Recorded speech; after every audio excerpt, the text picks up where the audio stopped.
Hello, everyone. Hello there, and welcome to our final Alliance of Independent Authors member Q&A of 2021. I'm here with Michael Ronn. Hi, Michael. Hi, Orna. Happy end of 2021. End of the year. Where did that year go, and what a year it was? So much to look back on, which we will be doing in the blog over the next little while. We'll be on the podcast between now and the new year. We'll be doing highlights of the year. So this is our last actual live event. So good to see we have a few people coming in to join us for that. And we have lots of questions as ever. This is our member Q&A where our members send us through their most pressing self-publishing questions, and anybody can listen to the answers because, very often if one author is having an issue, it's something that applies to lots of other people as well. So you're the guy with the questions. What have we got this month? Right. All right. Our first question is from Jenny.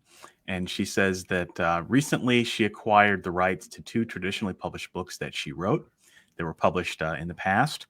And the publisher gave her written confirmation that she is now the rights holder. So she succeeded in getting her rights reverted. However, the publisher still has the books for sale online. Her question is, whose responsibility is it to remove the books from sale, and how should she proceed? She needs to nag them.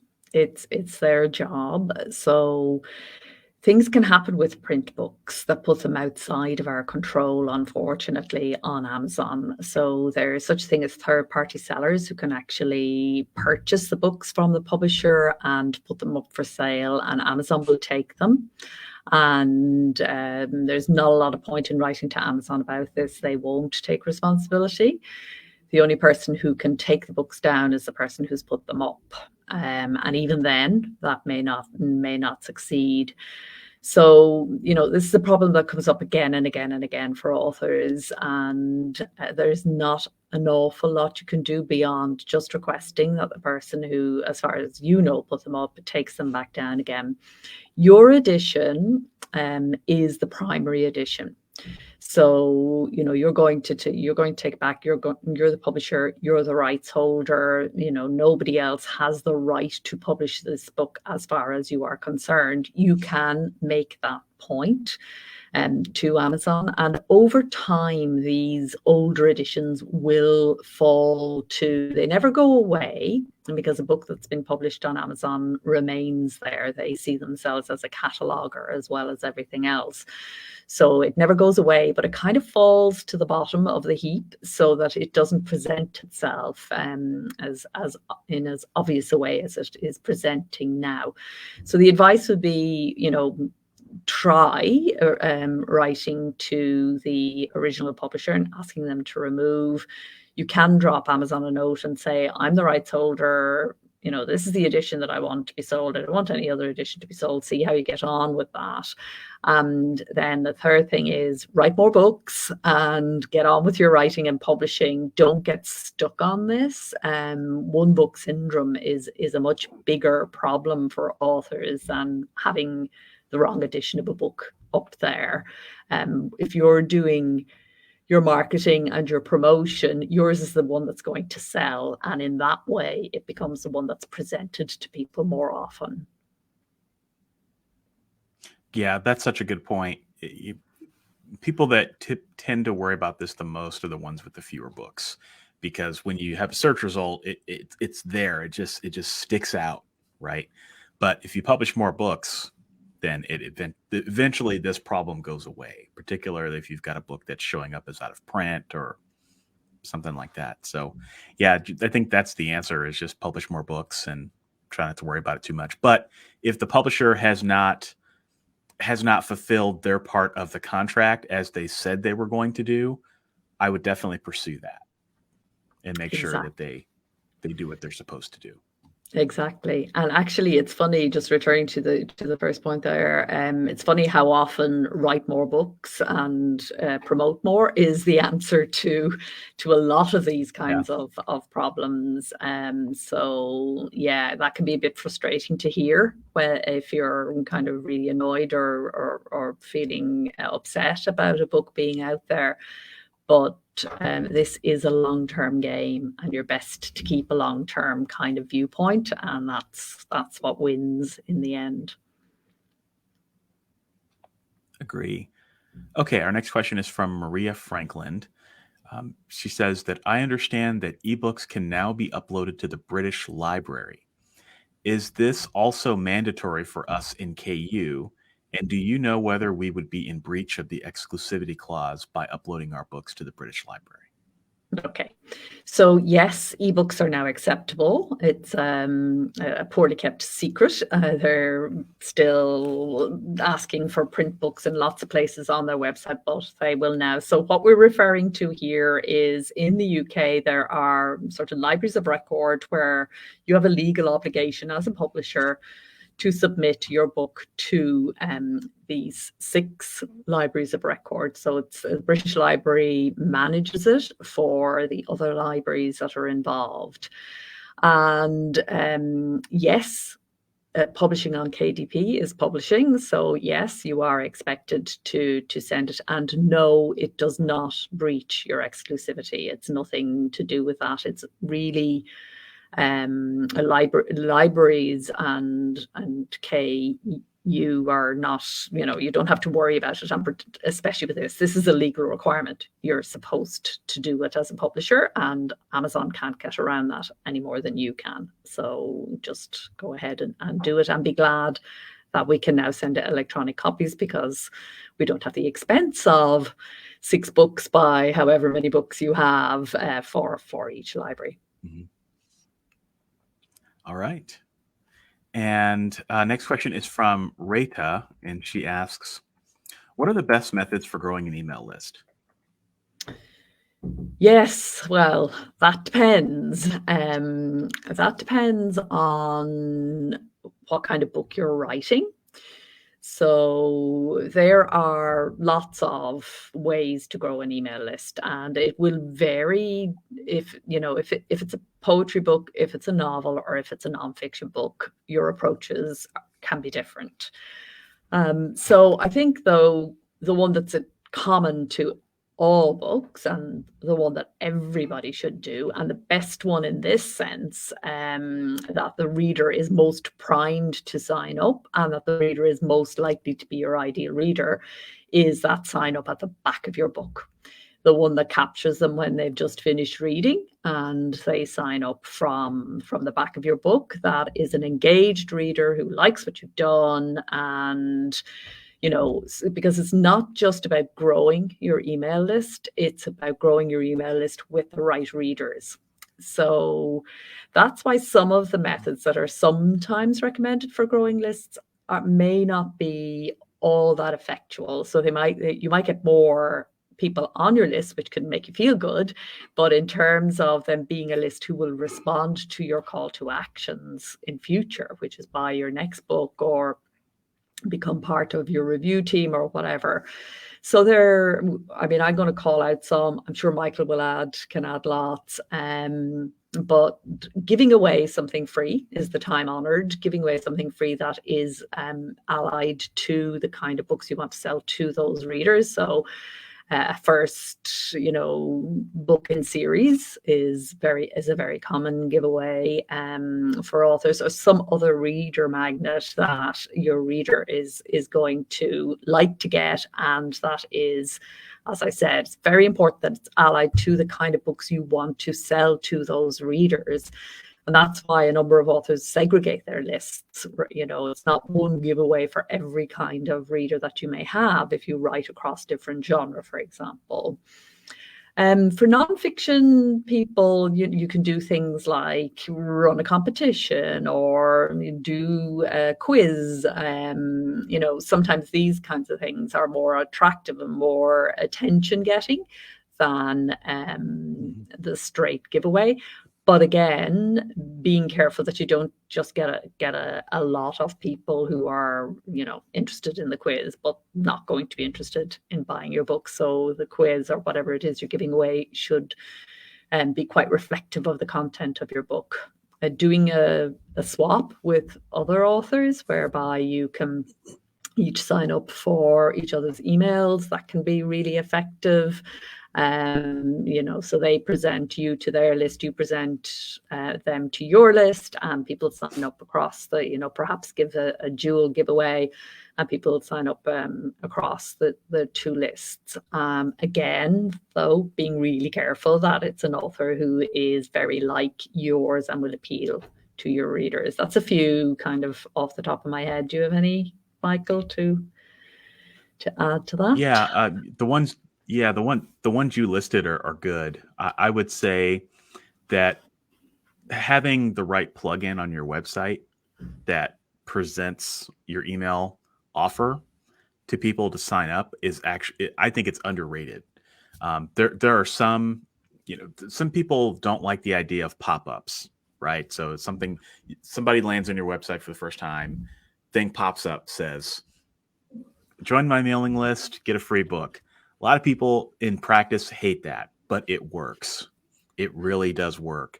And so having a good plugin that can do that is, like I said, I think it's underrated. I use, I forget which one I use. I think I used Bloom for a little while. That was by Elegant Themes. They're the same folks that make Divi, the theme Divi. There's lots of them out there. Just do your research on that. That's an effective way. Also, just making sure, I think Orna mentioned this, but including a link in the back of your book to sign up for your list. And if you can, I think this is where list management is kind of everything. So like, people are always wanting to know, how do I grow my list? How do I grow my list?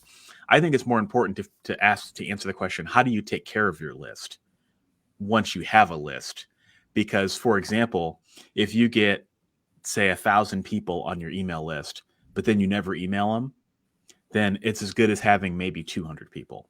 Because if you go a year or 2 years without emailing them, they're going to be like, who is this person? Unsubscribe. So having good autoresponders, so these are automated sequences that first they should deliver your free book, but then over time you send messages that basically get people acquainted with you and your brand.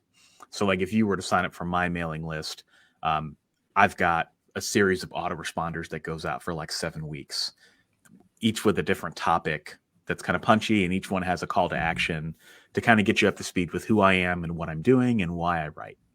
Right. So, and then also combining that with contacting your readers on a regular basis. I'm kind of guilty of not doing that, but I have a pretty lengthy autoresponder sequence. But just make sure you're thinking about how you take care of people who are on your list, and then also think about ways that you can segment the people on your list. So like, for example, do you know if the people on your list are Amazon readers? Are they Kobo readers? Are they Apple readers? Anything you can do to kind of glean some data on that is important, so that when you have a book launch, you don't send a mass email, of Amazon links to people who aren't Amazon readers.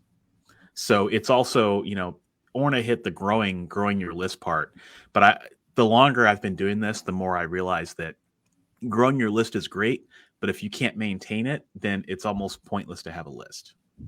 It's so true. And I'm really glad that you brought up that side of it. I think the other thing that I forgot to mention when I was talking about the growing is advertising. There are a number of high-earning indie authors who have used Facebook ads to grow their list. And it's more challenging now than it used to be some years ago, but it's still very doable if you have a niche and clearly identified audience that is on Facebook. That can work very successfully. I think in the same spirit as Michael was saying about nurturing the list when you have it, what I see authors do a lot is, tell me how to grow my list, and then you have this kind of discussion where you give them options.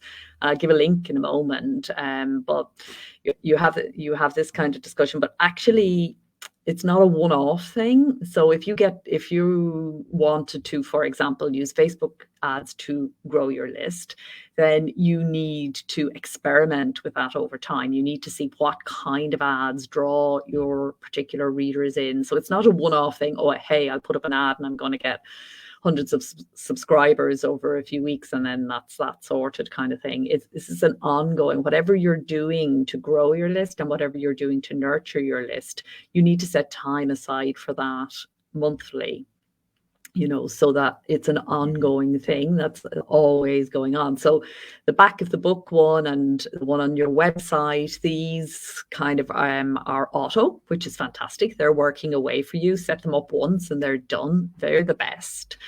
But some of the other methods then are things that you will do periodically that you need to kind of sit on. We have two of the two great people on email and list growing got together for Ally some time ago, and Joe Friedlander, now deceased, but a great friend of Ally in his time, and his advice is so evergreen that it still completely applies, in conversation with Nick Stevenson, who I think of as Mr. Email, Mr. Email List, and Yes.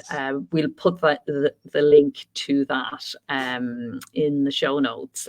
It's a podcast episode that's really well worth listening to, and that has lots and lots of ideas. But again, to labor the point, the idea is one thing, but the practice and the implementation of the process of list growing and list nurturing is a bigger thing. So the question is bigger than it sounds. Agree. And Gwen Garfield Bennett asked a good question that's apropos to the topic. Any recommendations on the best email provider to use? I've been on MailChimp a while, but I'm thinking of switching to MailerLite. Yeah, MailerLite is... I can take this one if you want, Orna. Oh yeah, I do. I'll just say the MailerLite is a good option, and I use ConvertKit, which I love. Not the cheapest, but I find them great. But yeah, you go ahead there, Michael, because I know you've done lots of research on this.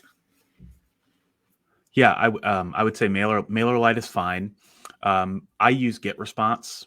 I love GetResponse. They just do some things that just make things really easy. MailChimp, like you said, MailChimp is kind of have a tarnished reputation at times, making some decisions that a lot of people don't like. Aweber is one. I think they're still around. That's kind of one of the original OGs of email newsletters. Trying to think. I think SendFox is another one that people use. The one thing I would just say to be careful with email providers is, there's a lot of email providers coming up, and it feels like sometimes it's a race to the bottom. Like everybody wants to offer the lowest prices, but then people kind of fall for that, and then they get in and they realize, oh, wait a minute, this doesn't have autoresponders. Oh, wait a minute, this doesn't have like a form you can put on your site so people can sign up easily. Like, just be careful, just be wary of that. Like I would compare them to the leading email providers. Don't just fall for price, because sometimes what they do is they get you hooked in, and then they're still building it. And as an author, you're a professional, and you really don't want to pay. You really don't want to pay to train an email service providing company. You want to try to get as many professional tools as you have available. And fortunately, they're not terribly expensive, but just beware of that, because I've seen, I'm not going to name any names, but I've seen providers in the past that offer, rock bottom services, and everyone's like, oh, I got to switch there. And then if you read the fine print, oh no, they can't do autoresponders. If you can't do autoresponders, that's to me, that's a deal breaker. Yeah. all but useless. And the other thing that can happen is the base cost seems good, but actually other things are add-ons. And they start adding on, or the cost is good when you've got a low list, but as soon as you actually start being successful. So plan for success. Don't plan for, when you're starting out. They can take big jumps. So when you're doing your price comparisons, take note of that. As I said, people talk about ConvertKit being very expensive. I find it worth every penny because they have fantastic templates. Everything is very easy and simple. They're constantly improving the platform, and they've got a load of extras there which you can decide to use or decide not to use. So I do recommend them, but I know it's not for everybody. And then fiddle around with them a bit. You can get acquainted with it as much as you can before you make a full annual commitment or anything like that. All right, Ray has another question that is appropriate to the topic. What do you say in your emails? He struggles to know what to say in fiction emails to keep people reading. Yeah, I think what fiction people love, once a reader likes a book, I think they like to know a bit about the background to the book, the setting of the book, the photographs and music and things that appear in the book, things that inspired you as an author. I think readers tend to love that kind of thing. New chapters, extracts, character sketches. I think we can underestimate how interesting it is to be a writer if you think about it in that way. So that's one sort of approach that you can take. Any other ideas, Michael, for fiction? Yeah, to me, the most important thing, for fiction, the most important thing for email, period. It doesn't matter whether it's fiction or nonfiction, but it's particularly important to fiction writers, is the actual visual look of the email. So what I see a lot of people do is they will just throw paragraphs, gigantic blocky paragraphs into an email. That doesn't work. The easiest way to do it is to break everything up. So what I do, and this is a trick that works really, really well for me. It gets me really good open rates, really good click rates, is I try to do only one sentence per paragraph, because psychologically what that does is it pulls the reader's eyes down the page, right? And then I use short sentences. And it sounds a little elementary, but you'd be amazed at how well that works. And if you're struggling to get people to read your emails, try that and see. And if you'll notice, that's what a lot of the email masters do.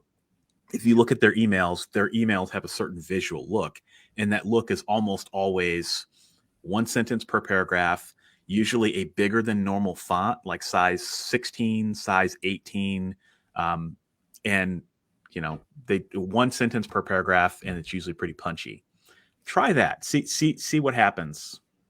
And that works well for fiction. That has worked well for me in my fiction autoresponders and my newsletters as well. Fantastic.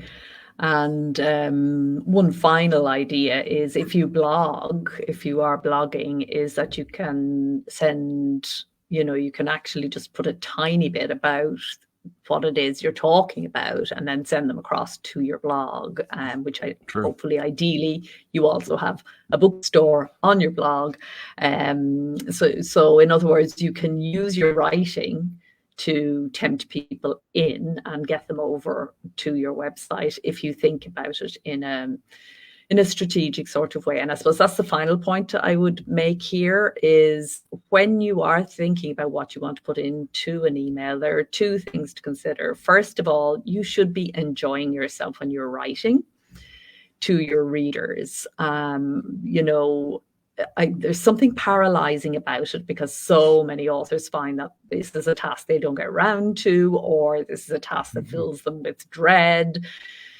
You have to in some way bring the spirit of the books into the email. Whatever is, making you sit there and write the book from start to finish, there's some core something in there that's really important to you. If you can find out for yourself what that is and transfer that over into your email, I notice that the authors who have really big email followings do this. So the email that arrives, Mike was talking about the visual look of the text.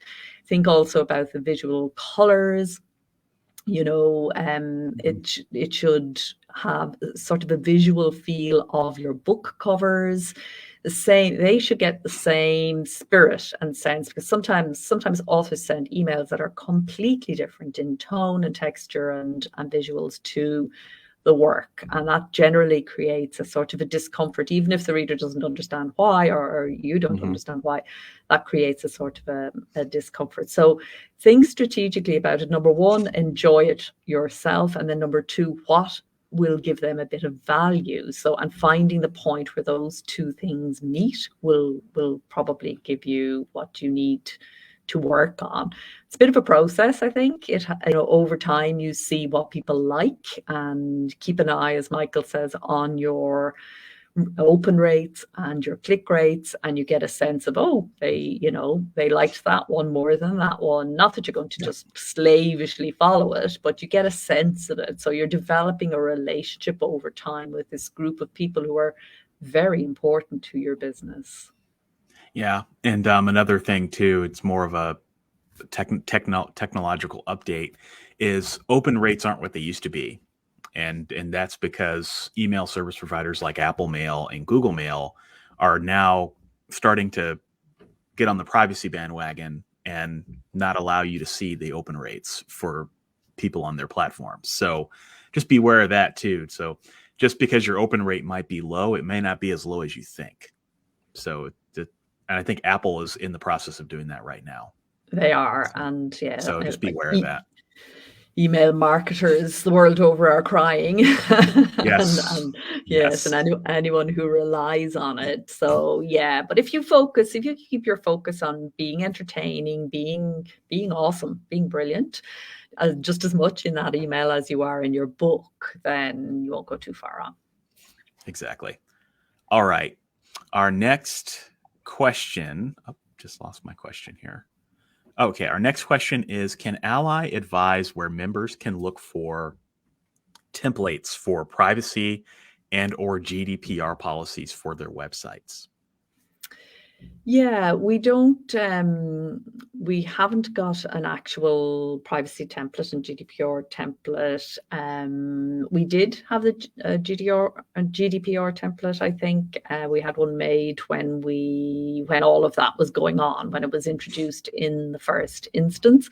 But a lot of now, and a lot of like WordPress provides its own, email providers provide their own, and the tech and tools that you are using yourself will give you, generally speaking, a template that you can adapt that suits their particular circumstances. So that seemed to be a better option for people. So we don't have it. So privacy policy and GDPR, if you in the first instance look to your website provider, look to your email provider and see, they are very, very likely, if you're using any of the established ones, they are very, very likely to provide you with that, and you're best to use the one that's allied to the technology that you're actually using. If that isn't there or available to you, then look at authors who are in your own sphere and who are sending the kind of emails that you are sending, and have a look at theirs and use that as a template. So Ally has its own. Obviously, all you have to do is click on our own one to see an organization one. Michael and I'm sure Michael has one. I have one. So you're best to look, though, as with everything, template wise and in every way, you're best to look at people who are working in a sphere similar to you. So, the policy that somebody who is in nonfiction may not be exactly the same, and somebody who has, say, a membership site on their, has reader members and different layers of membership, or different sets of circumstances, then their policy is not going to be perfect for you. So it's about getting one that's good for you. Do you have anything to add to this, Michael? Yeah, I would say your level of risk depends, because when people want to do privacy policies, they want to do it because they want to comply with GDPR, or they feel that from a privacy and security perspective, they should include something like that on their site. And your exposure, to use an insurance term, goes up the more financial stuff you have on your website. So most authors are probably just going to have a email list on their website. They might have a digital store, right? If you are allowing people to sign up for accounts, or you're allowing credit card transactions or things like that through your website that is not through PayPal or Stripe, you're taking them directly, then you have a massive exposure and you absolutely need a privacy policy. I think everyone needs a privacy policy. I think it's good practice. But I would be more concerned if you're doing more complex stuff on your site. So everything that Orna mentioned for your average author, I think makes perfect sense. Just make sure you understand what you're putting in your privacy policy. Sometimes I'll see privacy policies that just don't make any sense. Like they'll say, like Orna said, they'll take something from something you saw in a casino privacy terms or privacy policy or something, just use a silly example, and it won't make any sense at all. So just make sure you understand what you're putting in your privacy policy, and then just make sure that you can abide by whatever you put in your privacy policy. Just keep in mind that 99% of people are never going to read your privacy policy anyway. But for those that do, just make sure it makes sense and you can abide by it. Very true. And also, don't, understand it. Don't put anything up on your website that you don't understand. So if you, for example, don't do Facebook ads and you are looking at a template which talks about, using the visitors to your site, the cookies, using those for advertising purposes and so on, that's not relevant to you. And therefore, the reader, the person who does take a look at your policy, who is somebody who is concerned about privacy, they would be reassured to know that they're not going to be used for advertising purposes. So don't have those clauses in your privacy policy just because they're standard clauses if they don't apply to you. So take a little bit of time over it and just get a template that matches what you do and where you understand every term that you're putting through. And if you are having difficulty even after that, do write to us at the support desk and I'm sure we'll be able to help. That's info@allianceindependentauthors.org. All right. And Ray chimed in and says he finds Termly for sites very good. So that's the name of a service, Termly. Okay, so great. Thank you, Ray. Thank you for the recommendation.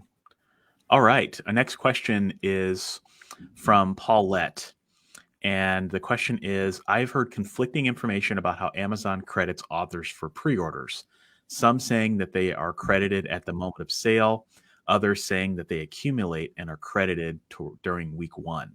How does Amazon handle pre-orders, Orna? So they're not all credited together is essentially how Amazon handles pre-orders. There was a time, the reason you're getting conflicting information is because it changed over time.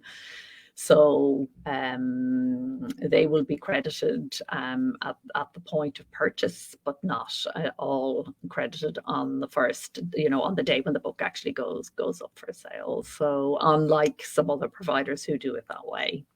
Yeah, unfortunately. So unfortunately, that's kind of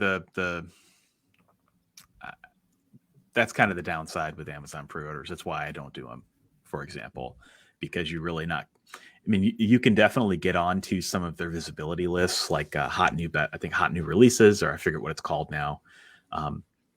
But that may not be helpful for you. So that's why I don't do pre-orders. Now, pre-orders on other vendors like Apple makes a lot of sense because they're the opposite. All your pre-orders count on day one. But yeah, that's the answer to your question. Yeah, it's a straight okay. and disappointing answer. Yeah, it's straight disappointing. Yeah, exactly. But we just give the facts on this podcast, right?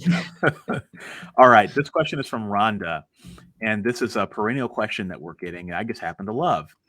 we're going to be publishing other authors' work as well as our own. We were told that we should consider professional indemnity insurance, also known as liability insurance, in case someone takes offense at something in our books. Does Ally recommend any companies or any advice? I'm going to hand you over to Michael for the advice, but Ally doesn't recommend specific companies, because we're a global organization and companies don't operate on a global basis. So you would have to check out with your local writers organization. They might be able to recognize, or your genre association. Your national or local writers organization might be able to recommend somebody who has a good reputation with authors in your arena, but we don't make recommendations on insurance at all. But Michael knows a lot about this topic and has some good general advice to offer. Yeah, I can offer general advice. I can't offer companies either. But what I would say is it depends on your country. So the thing that people are concerned about, here's why you would want to buy insurance. You would want to buy insurance because there's something in your book that causes some sort of defamation to someone else, right? So you write a book, you say something about someone, and it causes them to suffer a harm in terms of people not buying their books anymore, or people thinking something about them that may not be true. And so they sue you for the injury to their reputation. It's also what we call personal injury. All right, that's what people are primarily afraid of. So that's why they go and get insurance for this sort of thing. For authors, it's recommended, but it's not something that historically has been done, not because it shouldn't be done, but because it's kind of new for authors. Now, your traditional publisher can go off and get what's called a media liability policy, and that covers them for pretty much anything that they publish. If there's any kind of blowback from any of the material that's in their books, it will protect them, essentially. All right. For authors, you can go off and purchase media liability policies, but they are very expensive. So there are companies, depending on where you live, that offer what's called professional liability insurance for authors. And what that is it's kind of a mix between it'll pay for some of your personal injury stuff, and then it'll also pay for some additional things. So you may see it referred to as author's professional liability, author's errors and omissions, or author liability policies. What people should not do, and again, this is advice from my friends in the U.S. and I'm fairly certain, because I have contacts in the U.K. and Australia, that this would also apply. You are not looking for a general liability policy. So, like if you go to your local hometown insurance agent, the policy they sell you is not going to do anything for you for your books, because it excludes exactly what I just talked about. So you need a very specific author related insurance policy if you're going to do it.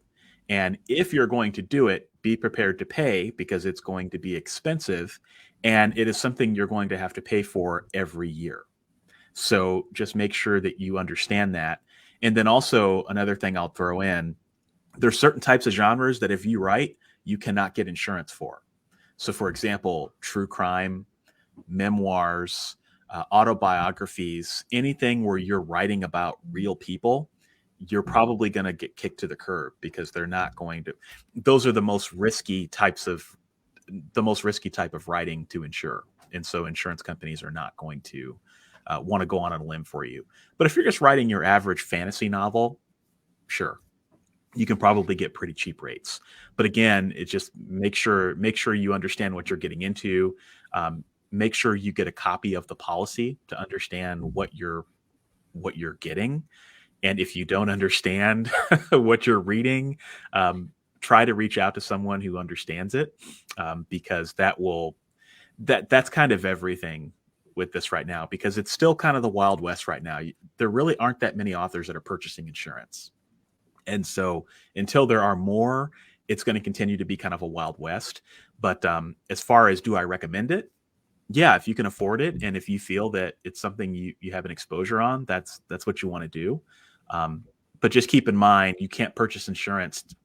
If you knowingly write something that's slandering someone or libeling someone, you cannot purchase insurance to pay for that. They're going to exclude that. Insurance is going to pay for accidental things that just happen to come about that you didn't foresee. Long answer, but I hope there's something in there for you. Yeah, it's important. And then this particular questioner is going to be publishing other people's books. So probably needs insurance more than the average author. And yeah, it's the typical thing with insurance. The more you need it, the less likely you are going to be able to get it, or the more expensive it's going to be. Yeah. Unfortunately. That's just the way it is. Yes. So yes, it's a new thing. As authors become publishers, we take on responsibilities, even as individuals, and certainly for publishing other people, that traditionally publishers have had to bear on behalf of authors. So it's one to, if you're concerned, I would say, and if you're publishing other people, and certainly if you're publishing in certain genre, you need to make sure you're protected if you can. Right. And insurance companies have not caught up to that yet. Like I still don't think that they really understand what we do.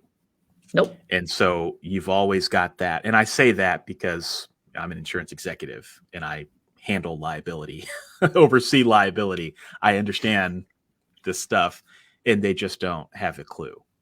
There are some small companies out there that get it. But this whole author publisher thing, let's go. I'm going to be an author and then I'm going to publish a bunch of other authors. They don't understand that. And it's still very new to them. So it's just something we have to keep in mind. Yeah.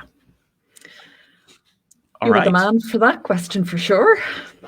Yep. So next question is from Lyndon. And Lyndon asks, if you were to spend $500 US in a service to promote your book or build a I'm sorry, I misread the question. If you were to spend $500 in using a service to promote your book and build a simple website with direct selling, who would be the most effective service provider for this? So it's kind of a two-pronged question. If you had $500 to promote your book and if you had $500 to build a website and implement direct sales, let's just say that. Yeah, because use Orna. Sorry, I'm struggling with that question. That's just I understand why you're struggling with the question, because to be honest, the budget's not sufficient.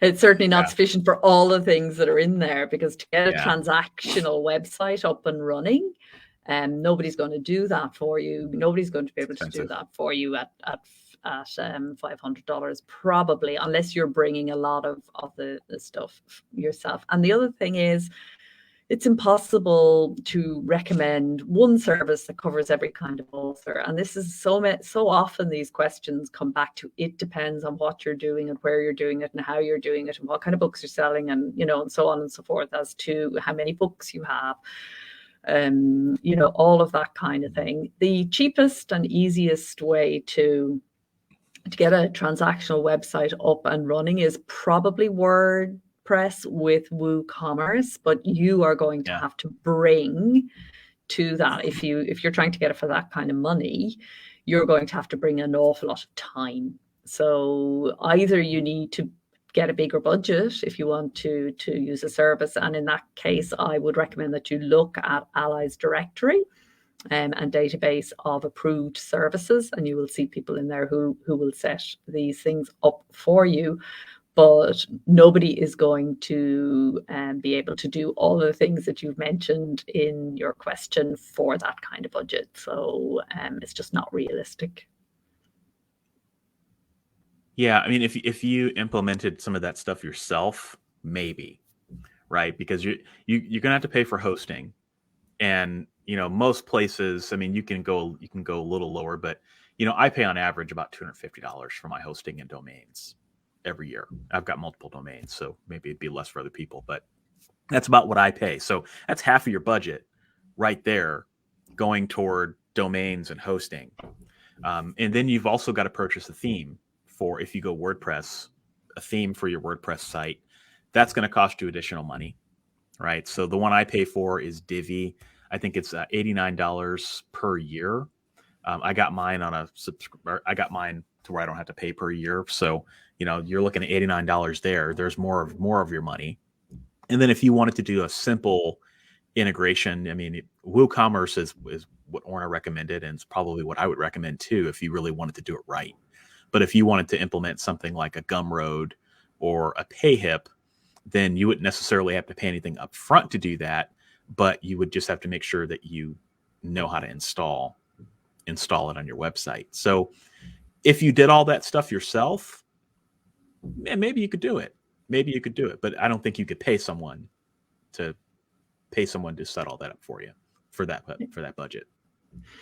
The other thing I would say, and always with authors, it's about trying to do things in the most inexpensive way, and that's completely understandable, especially when you're starting out, because we're not making a lot of money with our books, especially at the start, and it's when we most need to invest in setup. But having a return on investment mentality rather than a keeping this as cheap as possible mentality generally generates more success. So if somebody is thinking about going into business in a cafe, for example, they have to buy tables and chairs, rent premises, get in staff, do a whole load of things. They budget for that, plus pay themselves for 2 years or whatever. They budget for that. They set it up. They work out how many, meals are going to sell, and, what point in time they'll break even, and all of that kind of thing. I don't see a lot of authors doing that. I see a lot of authors saying, just, I want to do this as cheaply as possible. And that's not, generally speaking, a great business plan. What happens there is it can take years to get to the point of profit, whereas, paradoxically, if you want to put it that way, actually investing more money at the beginning and thinking about things like break even and how many books you need to sell, it concentrates the mind to be realistic about what the expenses are ongoing and what you're likely to have to do. So these are business skills, business planning skills, which authors generally don't tend to lean towards. And it may be worth thinking. So just taking the question, way out of what you actually asked, but just to say it might be worth investing in a business planning course, which would enable you to approach this in a slightly different way, because trying to do everything as cheaply as possible is a recipe for putting in an awful lot of your own time. And then where does the writing come in? How do you produce the books? How do you get up and running and selling quickly if you're going to be putting in a huge amounts of time just in the getting set up and probably exhausted at the end of it all? So yeah, have a think about that too. Yeah, and it comes back to you got to spend money to make money, right? And yes, there is a danger of going too far down that path. I think authors either they fall into three camps. There are the people that get it, and then there are the people that they just want to do everything as cheaply as possible, like Orna mentioned, and then there's the people who don't want to do anything, and then they overspend. They'll go off and spend $10,000 to get a website. We're not saying to do that, but we're just saying it as a business, you have to understand how to operate a business. And one of the things that I've always said when I was building my own websites, and when I say build, I mean use a WordPress theme, is how can I create a website that runs itself, and it runs like a clock, so that the only things I have to worry about are the basic maintenance. So the only time I'm ever on my website is when I have a new book and I'm uploading that book, or when I need to make a change or some sort of special announcement. Other than that, I trust my website to kind of do what it needs to do, and it's always working, it's always operating. And I check in every few months just to make sure things are good. But that's really where you want to be with your author website. It should not be something that's taking up a huge time suck. Correct. So you just want to make sure you invest in a theme that can do that for you and lower your maintenance costs. Great. All right. Well, that was our final question. Oh, good. Yeah. Yes, because we're running out of time. I was just getting anxious there. Okay, that's great. Yeah, we've gone over time. Yeah, we are out of time. So, well, it's our final one of the year. So it's always a bumper issue, and it was great, and lots of great questions. And thank you, guys, and thank you everybody for sending in your really good questions. And thank you, Michael, for being there all through 2021. To answer the questions so well. And our next session will be the second Tuesday in January. So we'll be back then, whole new year, whole new set of questions, and lots of interesting things happening in the author space. So do stay tuned. And in the meantime, wishing you all a wonderful holiday. Have a rest. Don't forget to take some creative rest, people, and have some downtime, and hopefully enjoy some writing and publishing too. Take care now. Bye-bye. Take care, everyone.